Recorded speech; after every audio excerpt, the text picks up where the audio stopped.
من شهنازه‌ام، همان شهنازه‌ای که از کودکی با آرزوهای بزرگ، با آرزوهای شیر زندگی میکردم.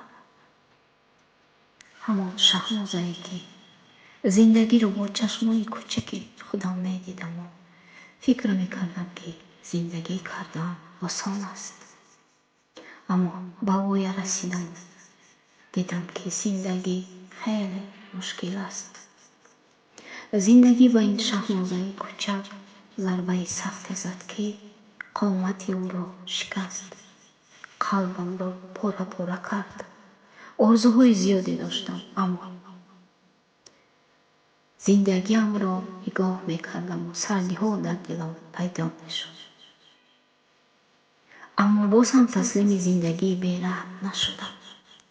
روزهای دراز با سختی های زندگی، با کارهای وزین روزگار مشغول می شدم و شبهای دراز با اشک سرمشکان چشم مانم پر از درد دست به دعا می برداشتم که یا الله برای راست زندگی مرا هدایت کن و با دیدن 4 فرزند شیرینکم همه این سختی ها را پس سر کنم و تحمل نمایم.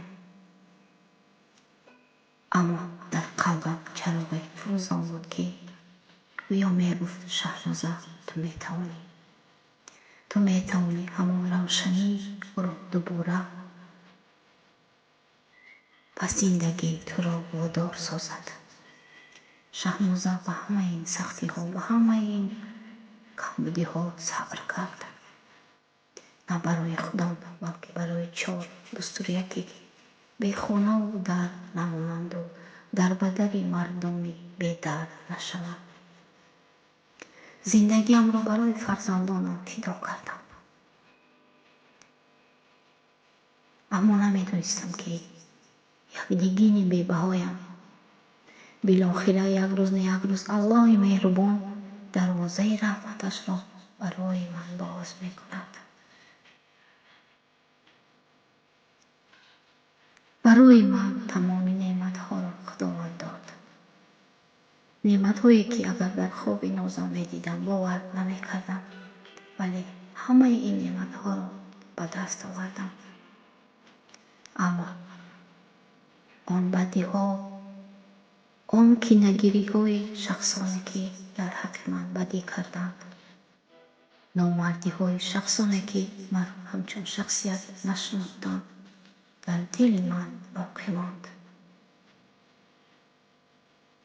این بود قصه زندگی نامه من. خدایا در رحمتت را برای هر یک بنده‌اش بکشا. منم شهنازه رویا.